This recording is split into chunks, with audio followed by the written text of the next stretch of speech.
मित्रों, गरुड़ पुराण के अनुसार हर जीव का पुनर्जन्म होता है, परंतु मृत्यु के बाद जीव को कौन सा जन्म मिलेगा यह पूरी तरह उसके कर्मों पर निर्भर करता है। अर्थात जैसा कर्म वैसा जन्म। यह एक अटल सत्य है जिसे कोई भी बदल नहीं सकता।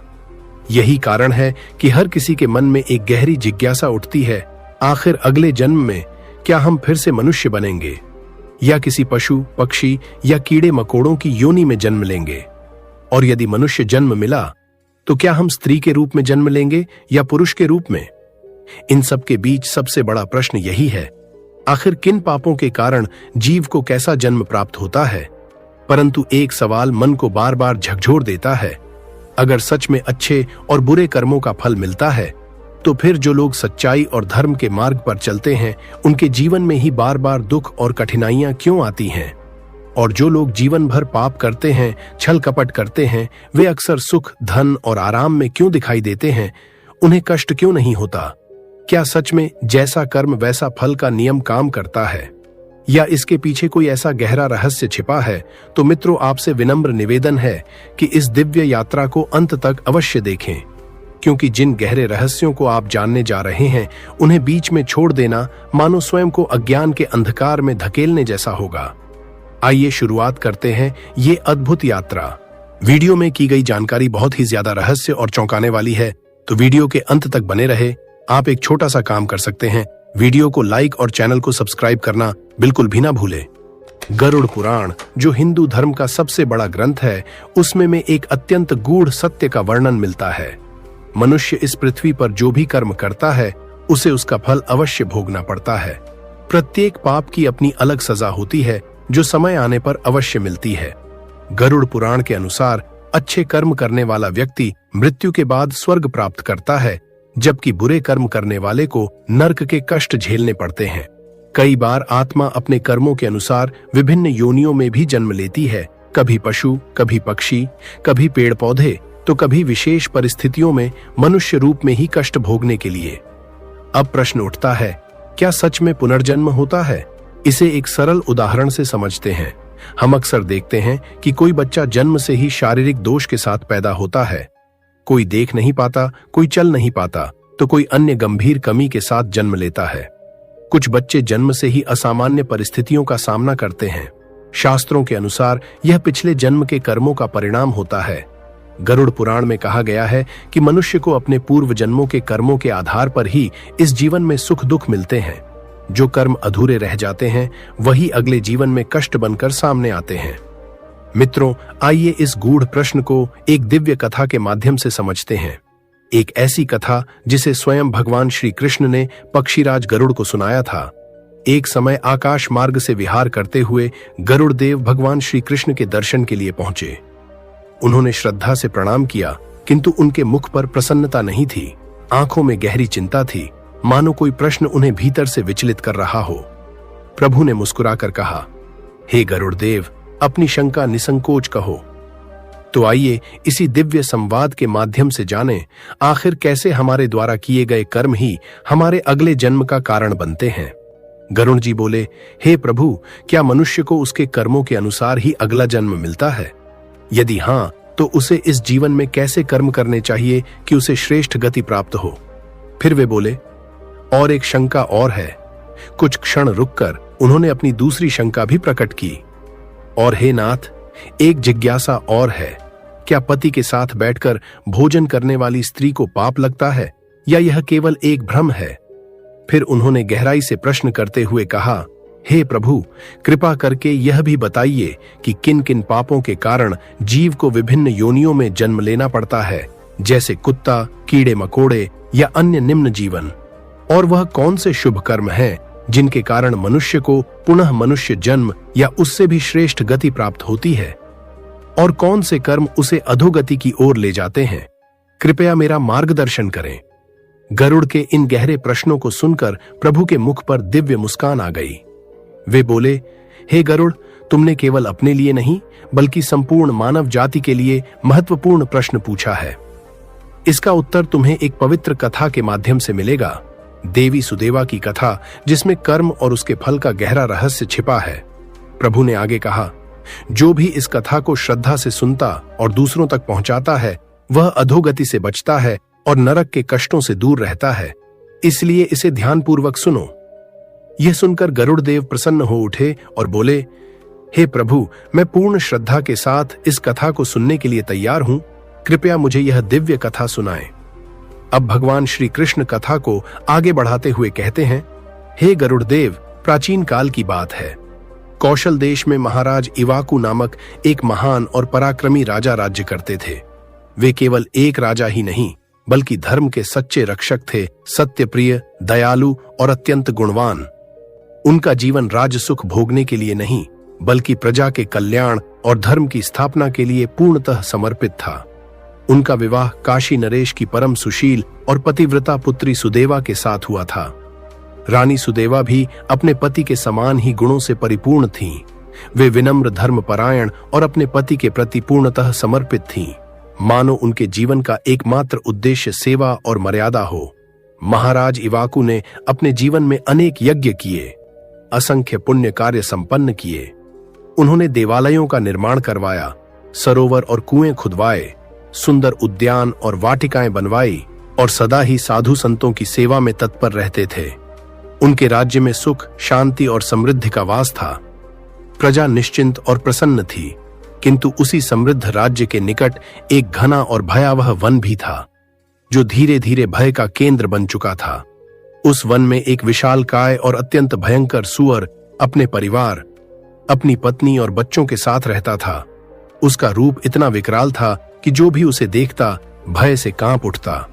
उसके आतंक के कारण लोगों ने उस मार्ग से आना जाना लगभग बंद कर दिया था। जब यह बात महाराज इवाकू तक पहुंची तो उनके भीतर राजधर्म जाग उठा। उन्होंने निश्चय किया कि वे स्वयं उस भय का अंत करेंगे। एक दिन महाराज इवाकू अपनी रानी सुदेवा, वीर सैनिकों और शिकारी कुत्तों के साथ उस घने वन की ओर प्रस्थान कर गए। उनके चेहरे पर दृढ़ता थी। वे पहले भी अनेक राक्षसों और भयानक पशुओं का वध कर चुके थे, इसलिए उन्हें तनिक भी भय नहीं था। वे संकल्प के साथ वन में प्रवेश कर गए। उधर जब उस विशालकाय सूअर ने दूर से महाराज को आते देखा तो वह कुछ क्षणों के लिए शांत और गंभीर हो गया। उसने अपनी पत्नी की ओर देखते हुए कहा, हे प्रिय, यह कोई साधारण मनुष्य नहीं, यह स्वयं कौशल देश के महान सम्राट महाराज इवाकू हैं। आज वे निश्चय ही मेरा अंत करने आए हैं। उसने गहरी सांस लेते हुए कहा, अब समय आ गया है कि मैं अपने भाग्य का सामना करूं। यदि मैं इन्हें पराजित कर दूं तो मेरी कीर्ति तीनों लोकों में फैल जाएगी, और यदि इनके हाथों मारा गया तो इस तुच्छ योनि से मुक्त होकर विष्णु लोक को प्राप्त हो जाऊंगा। शायद यही मेरे पूर्व जन्म के पापों का अंत है। उसने अपनी पत्नी से कहा, तुम मोह त्याग कर बच्चों को लेकर किसी सुरक्षित गुफा में चली जाओ। जब इनके बाण मेरे शरीर को भेदेंगे तब मेरे हर पाप का अंत हो जाएगा। यही मेरा उद्धार है। अपने पति की यह बात सुनकर सूअर की पत्नी का हृदय कांप उठा। उसकी आंखों से आंसू बहने लगे। वह करुण स्वर में बोली, हे नाथ, आप ही हमारे जीवन का आधार हैं। आपके बिना हमारा अस्तित्व ही क्या है? यदि आपको कुछ हो गया तो हम कैसे जीवित रहेंगे? वह रोते हुए बोली, स्त्री चाहे कितने भी आभूषण पहन ले, पर अपने पति के बिना उसका कोई अस्तित्व नहीं होता। आप ही मेरा सम्मान, मेरी पहचान है। उसने विनती की, हे प्राणनाथ, कृपया इस युद्ध में मत जाइए। हम कहीं छिप जाते हैं। जीवन सबसे बड़ा है। लेकिन उस वीर सूअर के मन में अब कोई भय नहीं था। उसने दृढ़ स्वर में कहा, हे प्रिय, तुम वीरों का धर्म नहीं जानती। जो शत्रु के सामने भय से भागता है वह जीवन भर अपमान और मृत्यु के बाद नरक पाता है। वह आगे बोला, और जो वीर युद्ध भूमि में प्राण त्यागता है उसे दिव्य लोक प्राप्त होते हैं। आज स्वयं महाराज हमारे द्वार आए हैं। वे अतिथि के समान हैं, और अतिथि का अपमान करना स्वयं भगवान का अपमान है। सूअर की इन दृढ़ और धर्मपूर्ण बातों को सुनकर उसकी पत्नी स्तब्ध रह गई। आंसू अब भी बह रहे थे, लेकिन भीतर कहीं वह अपने पति के संकल्प की गंभीरता को समझने लगी थी। सूअर की बातें सुनकर उसकी पत्नी की आंखों में आंसू थे, पर अब उसके भीतर भी साहस जाग चुका था। वह बोली, हे प्राणनाथ, यदि आपने युद्ध का निर्णय ले लिया है तो मैं भी आपके साथ रहकर आपके पराक्रम की साक्षी बनूंगी और आपके साथ ही प्राण त्याग दूंगी। यह कहकर उसने अपने छोटे छोटे बच्चों को बुलाया और बोली, पुत्रों, आज इस वन में महान सम्राट युद्ध के लिए आए हैं। तुम्हारे पिता युद्ध करने जा रहे हैं, इसलिए तुम सब अपनी रक्षा के लिए तुरंत यहाँ से चले जाओ। माता की यह बात सुनकर वे बालक दृढ़ स्वर में बोले, हे माता, जो संतान संकट में माता पिता को छोड़कर भाग जाती है वह महापाप की भागी होती है। हम आपको छोड़कर कहीं नहीं जाएंगे। हम भी आपके साथ रहकर अपने भाग्य का सामना करेंगे। अपने बच्चों की यह बात सुनकर पूरे परिवार में एक अद्भुत साहस जाग उठा। सभी एकजुट होकर युद्ध भूमि की ओर बढ़े। उधर महाराज इवाकू अपनी सेना के साथ वहां पहुंच चुके थे। आदेश मिलते ही सैनिकों ने आक्रमण कर दिया और देखते ही देखते भयंकर युद्ध छिड़ गया। चारों ओर गर्जना, प्रहार और चीखों की गूंज फैल गई। सुअर अपने तीखे दांतों से सैनिकों पर टूट पड़े और सैनिक तलवारों भालों से वार करने लगे। युद्ध इतना भयानक था कि पल पल में कोई न कोई गिर रहा था। धीरे धीरे सुअर के अधिकांश बच्चे मारे गए। सुअर का पराक्रम इतना भयंकर था कि बड़े बड़े योद्धा भी उसके सामने टिक नहीं पा रहे थे। यह देखकर महाराज इवाकू के भीतर क्रोध भड़क उठा। उन्होंने अपना धनुष उठाया और तीव्र वेग से एक बाण छोड़ा, जो सीधा उस सुअर के शरीर में जा ढंसा। एक करुण गर्जना के साथ वह विशालकाय सुअर भूमि पर गिर पड़ा और अंततः महाराज ने उसका वध कर दिया। भगवान श्री कृष्ण आगे कहते हैं, हे गरुड़ देव, जैसे ही वह विशालकाय सुअर भूमि पर गिरकर प्राण त्यागता है, उसी क्षण उसकी आत्मा अपने पापों से मुक्त होकर विष्णु लोक को प्रस्थान कर जाती है। यह दृश्य देखकर सभी आश्चर्य में पड़ जाते हैं। उधर सैनिक उस सुअर की पत्नी को मारने के लिए आगे बढ़ते हैं। अपने शेष बच्चों को बचाने के लिए वह सुअरनी उनके सामने ढाल बनकर खड़ी हो जाती है। वह करुण स्वर में कहती है, पुत्रों, तुम सब यहां से भाग जाओ और अपने प्राणों की रक्षा करो। पर उसका बड़ा पुत्र आगे बढ़कर कहता है, हे माता, हम आपको छोड़कर कैसे भाग सकते हैं? हम भी युद्ध करेंगे। यह सुनकर माता का हृदय भर आता है, पर तभी सैनिकों का आक्रमण शुरू हो जाता है। वह बालक वीरता से लड़ता है, कई सैनिकों को पराजित करता है, लेकिन अंततः महाराज इवाकू के प्रहार से वह भी वीरगति को प्राप्त हो जाता है। अपने पुत्र की मृत्यु देखकर सुअरनी के भीतर क्रोध की ज्वाला भड़क उठती है। वह विकराल रूप धारण कर सैनिकों पर टूट पड़ती है और कई योद्धाओं को मृत्यु के घाट उतार देती है। यह देखकर महारानी सुदेवा चिंतित होकर कहती हैं, हे स्वामी, आप स्वयं इसका वध क्यों नहीं करते? महाराज शांत स्वर में कहते हैं, यह एक स्त्री है और स्त्री का वध करना महापाप है, मैं ऐसा नहीं करूंगा। तभी सेना का एक बलवान योद्धा आगे बढ़ता है और अपने भाले से सुअरनी पर प्रहार करता है। वह भूमि पर गिरकर मूर्छित हो जाती है। यह दृश्य देखकर महारानी सुदेवा के हृदय में करुणा जाग उठती है। वे उसके पास जाती हैं, उसके ऊपर शीतल जल छिड़कती हैं। कुछ ही क्षणों में वह सुअरनी चेतना में आती है और तभी एक अद्भुत घटना घटती है। अब वह सुअरनी कुछ ऐसा बताने वाली थी जो सुनकर महारानी सुदेवा की आंखें भर आईं, और शायद आपकी भी। एक स्त्री जो अपने ही घमंड की वजह से पशु योनि में जन्मी। यह कोई कल्पना नहीं, यह गरुड़ पुराण का वह सत्य है जिसे जानना हर स्त्री और पुरुष के लिए जरूरी है। वह मनुष्य की वाणी में बोल उठती है, हे देवी, आपने मुझ पर दया की, आपका कल्याण हो। यह सुनकर रानी सुदेवा आश्चर्यचकित रह जाती है। वे पूछती हैं, तुम कौन हो? पशु होकर भी मनुष्य की भाषा कैसे बोल रही हो? तब वह सुअरनी शांत स्वर में कहती है, हे देवी, यह सब मेरे पूर्व जन्म के कर्मों का फल है। अब मैं आपको अपनी कथा सुनाती हूं। वह आगे कहती है, कलिंग देश में श्रीपुर नामक एक नगर था। वहां वसुधन नामक व्यक्ति रहते थे और मैं उनकी पुत्री थी, सुकन्या। मैं अत्यंत रूपवती थी और उसी रूप के अहंकार ने मेरे जीवन को विनाश की ओर धकेल दिया। इतना कहकर वह कुछ क्षण के लिए मौन हो जाती है, मानो अपने अतीत के उन पापों को याद कर रही हो जिनका फल वह आज भोग रही है। वह सुअरनी दुख भरे शांत स्वर में अपनी कथा आगे कहने लगी, हे महारानी, मेरे पिता ने निश्चय किया कि वे मेरा विवाह उसी पुरुष से करेंगे जो विवाह के बाद उनके घर में ही रहे, क्योंकि वे मुझे अपने से दूर नहीं करना चाहते थे। कुछ समय बाद शिव शर्मा नाम के एक विद्वान और तेजस्वी ब्राह्मण हमारे घर आए। उनके गुणों से प्रसन्न होकर मेरे पिता ने मेरा विवाह उनसे कर दिया और वे हमारे ही घर में रहने लगे। परंतु हे देवी, मैं अपने माता पिता के अत्यधिक लाड प्यार में इतनी बिगड़ चुकी थी कि मैंने अपना विवेक ही खो दिया। मैंने कभी अपने पति का सम्मान नहीं किया, न उनकी सेवा की, न उन्हें उचित स्थान दिया। मैं उनका तिरस्कार करती, उन्हें नाम लेकर पुकारती, उनसे पहले भोजन कर लेती और कई बार उनसे ही अपने कार्य करवाती थी। इतना ही नहीं, मैंने कभी अपने दाम्पत्य धर्म का पालन भी नहीं किया। मेरे पति अत्यंत सहनशील थे, वे सब कुछ सहते रहे, लेकिन एक दिन अत्यंत दुखी होकर वे मुझे छोड़कर चले गए। उनके जाने के बाद मेरे पिता को अपनी भूल का एहसास हुआ। उन्होंने मुझे कठोर शब्दों में डांटते हुए घर से निकाल दिया। अपमानित होकर जब मैं बाहर निकली तो समाज ने भी मुझे पापिनी और दुराचारिणी कहकर तिरस्कृत किया। अंततः मैं अपने पति को ढूंढते ढूंढते वन में पहुंच गई। वहां एक दिन मैं भिक्षा मांगते हुए एक कुटिया के सामने पहुंची। उस कुटिया में मंगला नाम की स्त्री अपने पति के साथ रहती थी। जब उसने मुझे देखा तो दया करके मुझे भीतर बुलाया और तब मुझे पता चला कि वह उसका पति कोई और नहीं बल्कि मेरे ही पति शिव शर्मा थे। मेरे पति ने मुझे पहचान लिया परंतु क्रोध नहीं किया। उन्होंने अपनी पत्नी से कहा, यह मेरी पहली पत्नी सुकन्या है, इसका आदर करो। मंगला ने भी मुझे स्नेह और सम्मान दिया। उसके व्यवहार को देखकर मेरा हृदय पश्चाताप से भर उठा।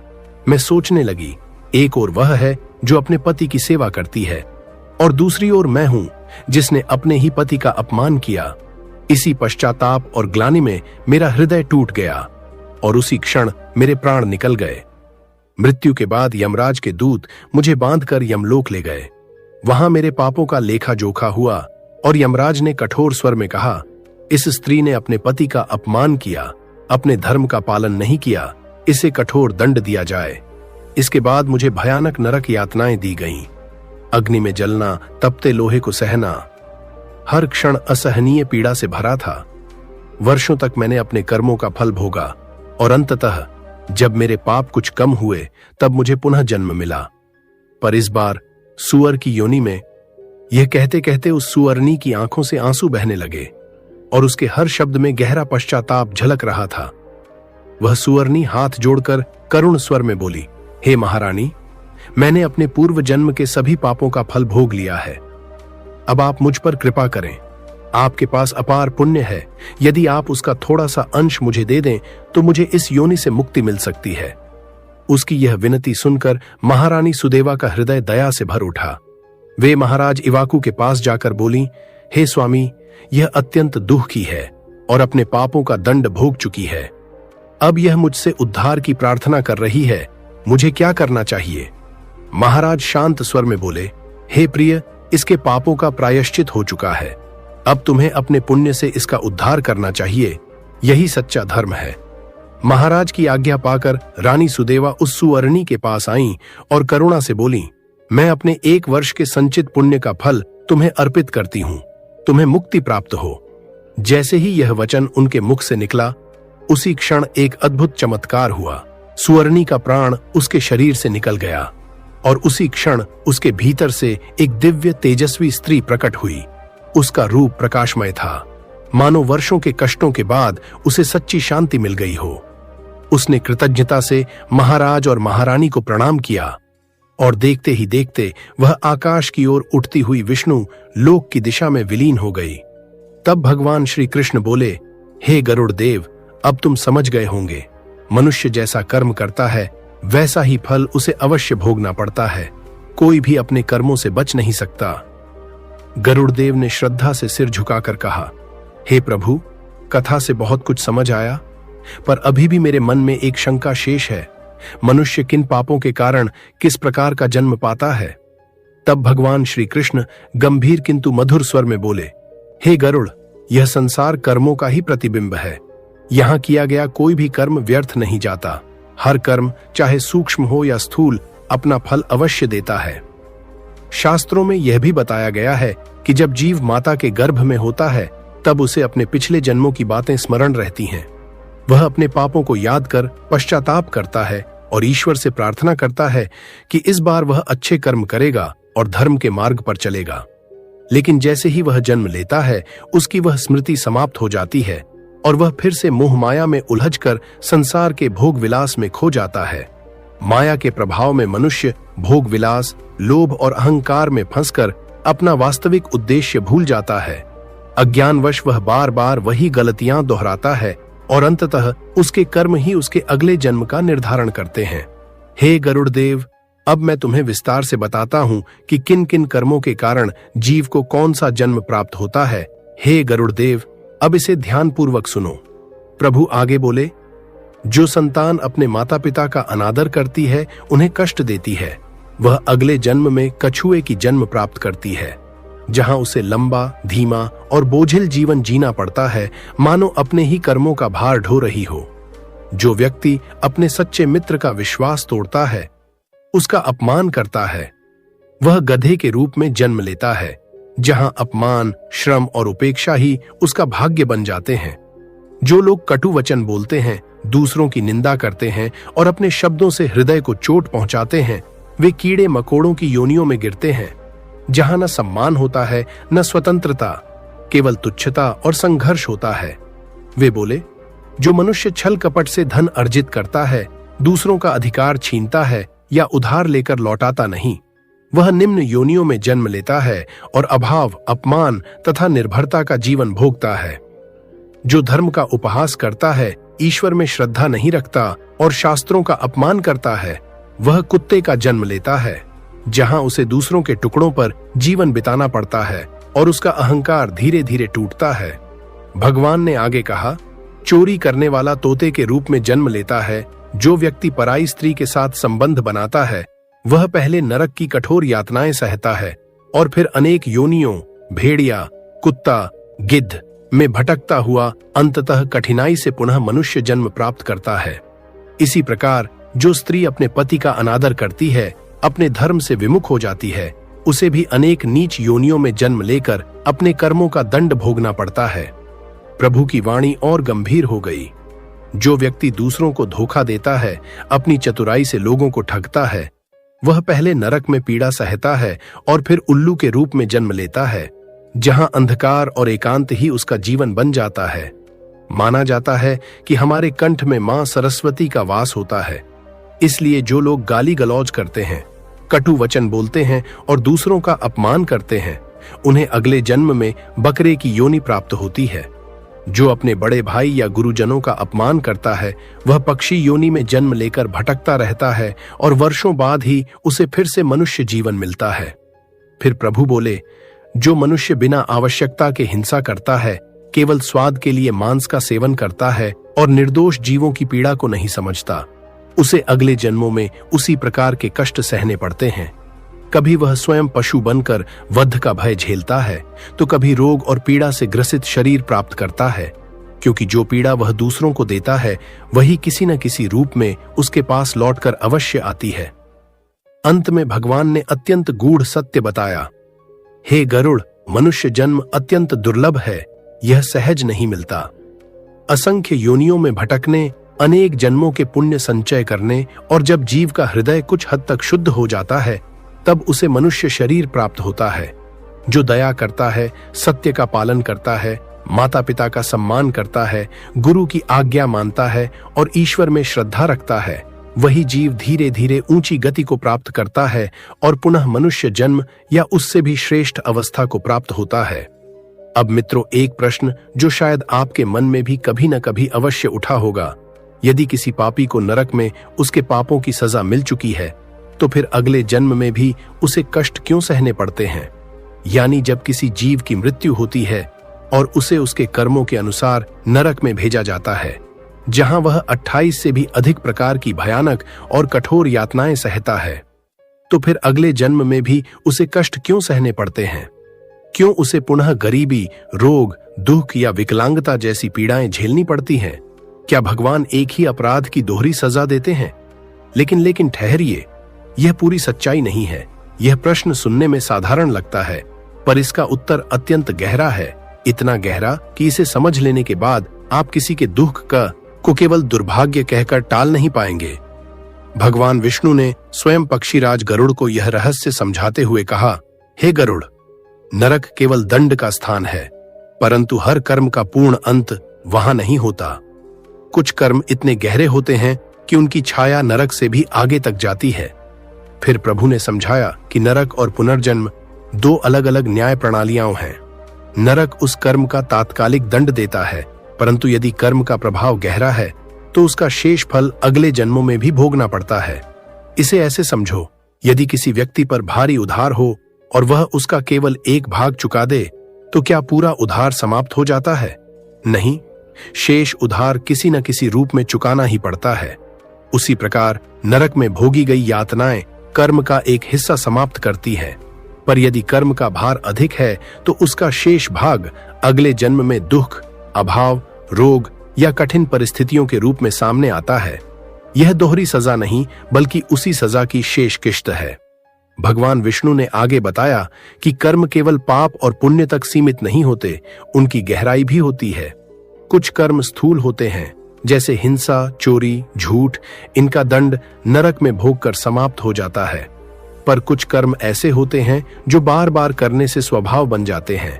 क्रोध, लोभ, अहंकार, ये संस्कार बनकर आत्मा में बस जाते हैं और नरक भी इन्हें पूर्णतः मिटा नहीं पाता। यही संस्कार अगले जन्म में हमारे स्वभाव के रूप में प्रकट होते हैं। इसलिए कुछ लोग जन्म से ही क्रोधी, कुछ अत्यंत दयालु और कुछ स्वार्थी होते हैं। यह उनके पिछले जन्मों के संस्कारों का परिणाम होता है। और फिर आते हैं सबसे गहरे कर्म, कारण कर्म। ये वे कर्म हैं जो अहंकार, स्वार्थ और अज्ञान से उत्पन्न होते हैं। जब मनुष्य स्वयं को ही सर्वोपरि मानने लगता है और धर्म, ईश्वर तथा दूसरों को तुच्छ समझता है और खुद को सर्वज्ञानी कहता है, ऐसे कर्म इतने गहरे होते हैं कि न नरक उन्हें पूरी तरह समाप्त कर सकता है, न एक जन्म उनका अंत कर सकता है। इनके कारण आत्मा को कई जन्मों तक भटकना पड़ता है। इसे एक दृष्टांत से समझो। एक राजा था, शक्तिशाली और समृद्ध, पर अत्याचारी। उसने अपने जीवन भर प्रजा को कष्ट दिया, निर्दोषों का धन छीना और कभी पश्चाताप नहीं किया।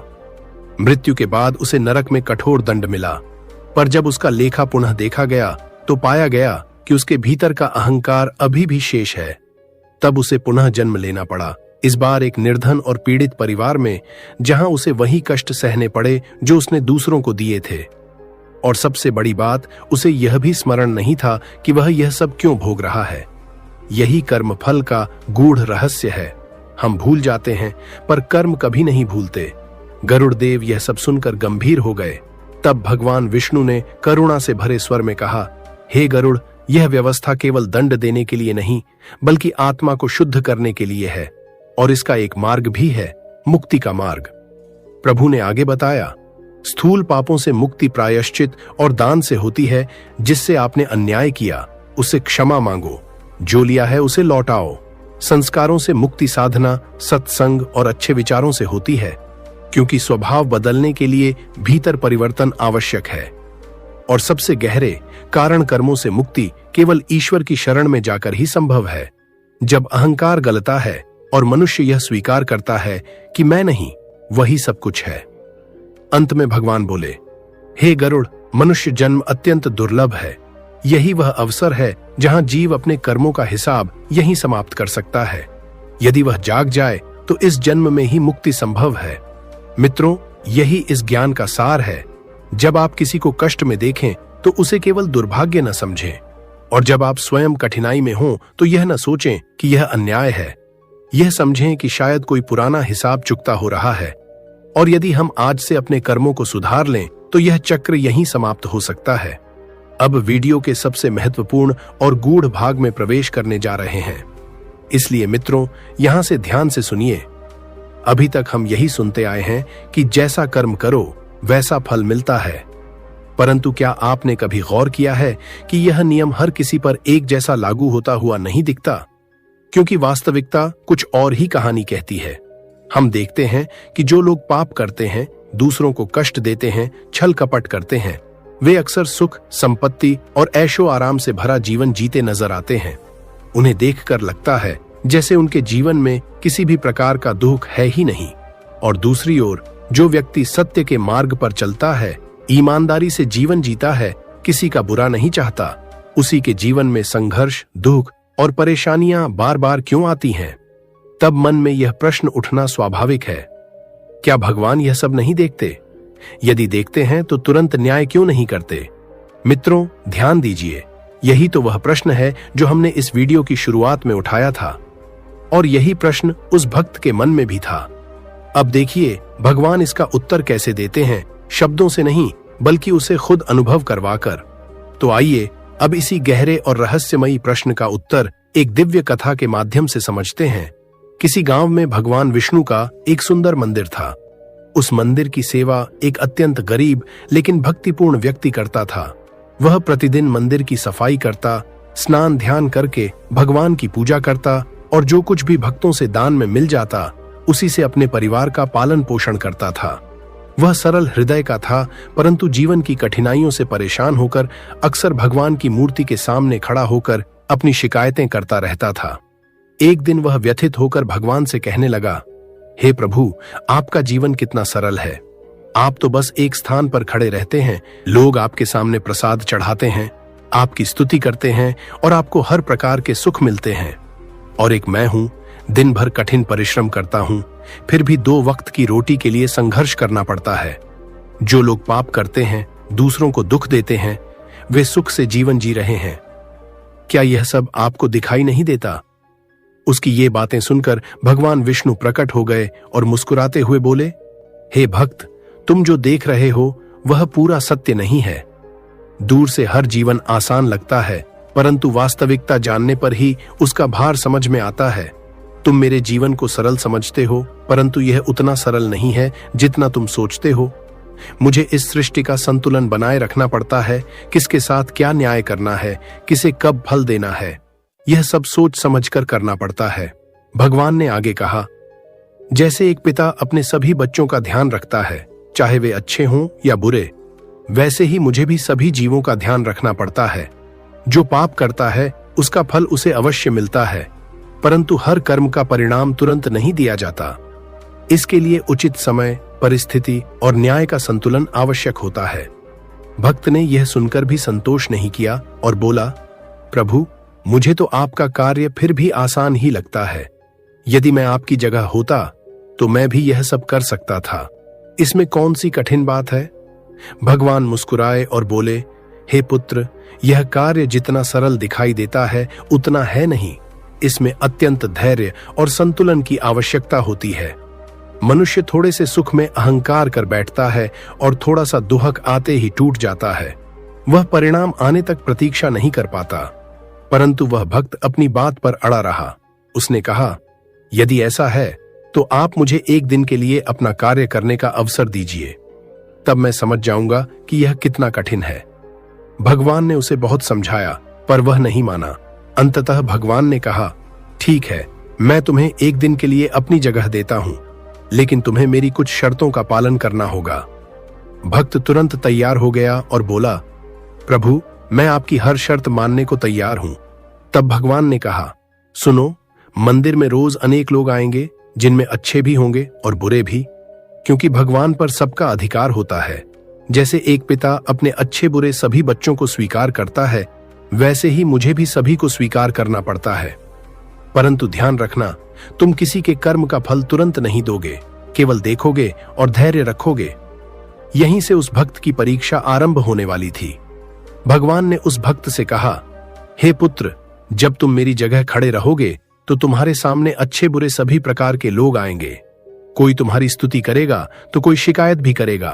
तुम्हें केवल धैर्य के साथ सब देखना है, सुनना है, परंतु अपनी ओर से कुछ भी नहीं कहना है। भक्त ने तुरंत कहा, प्रभु, मुझे आपकी सभी शर्तें स्वीकार हैं। अगले ही क्षण भगवान ने उसे एक दिन के लिए अपनी जगह स्थापित कर दिया और स्वयं सेवक बनकर मंदिर की सेवा करने लगे। अब वह भक्त भगवान की मूर्ति के रूप में खड़ा सब कुछ देखने लगा।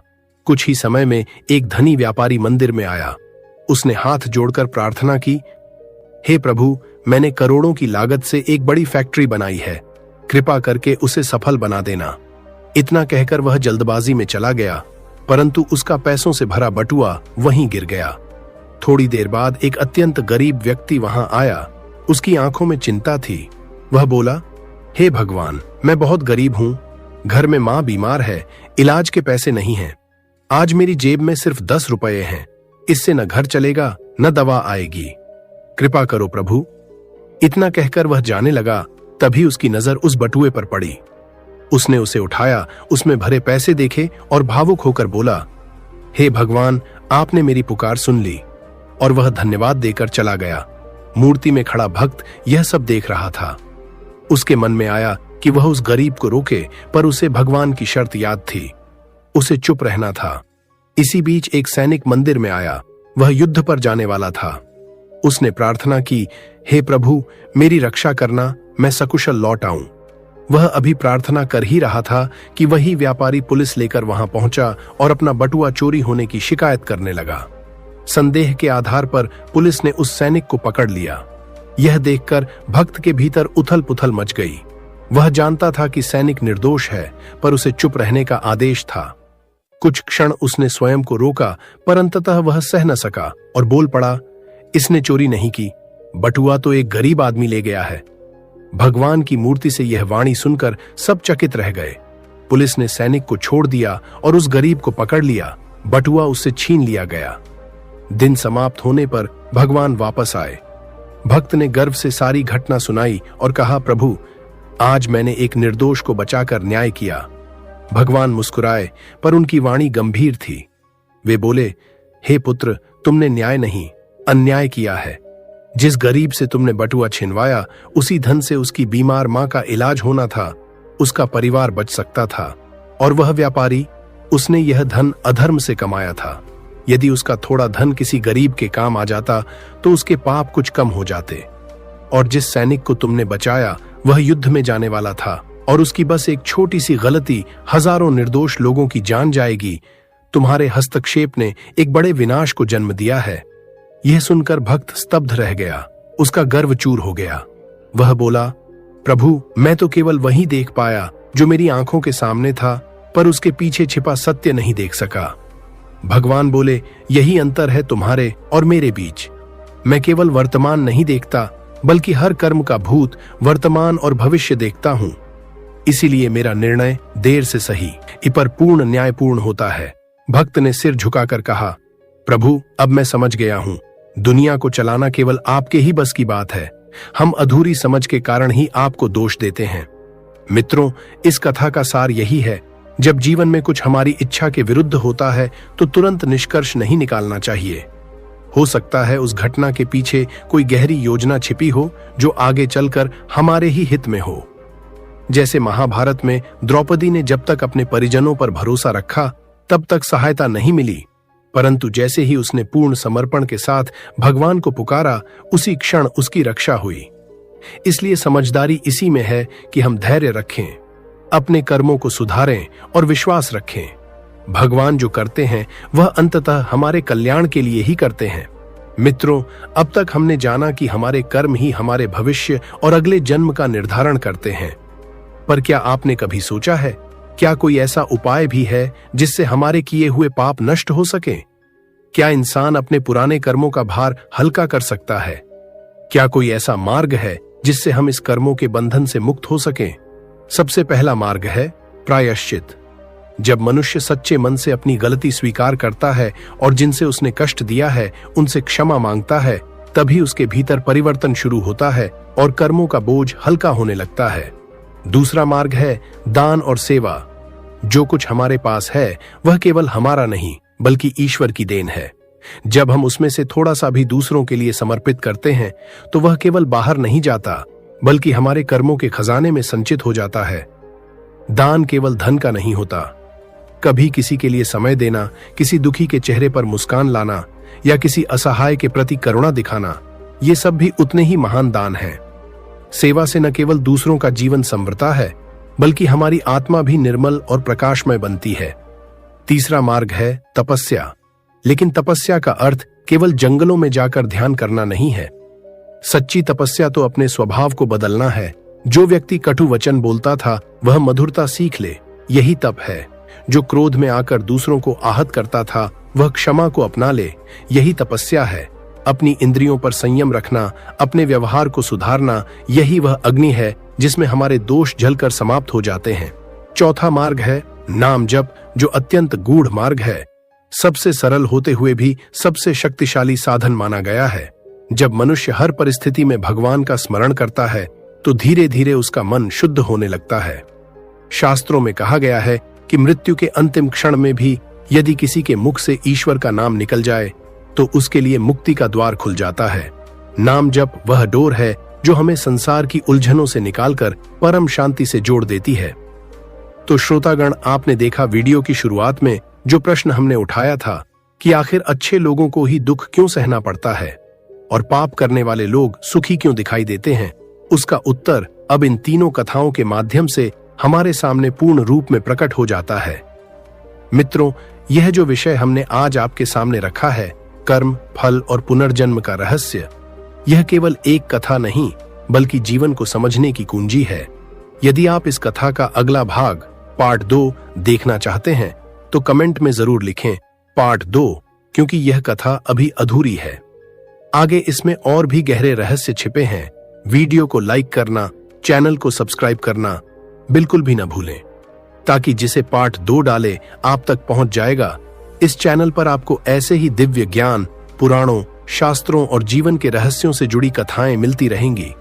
आप चाहें तो चैनल पर जाकर अन्य वीडियो भी जरूर देखें।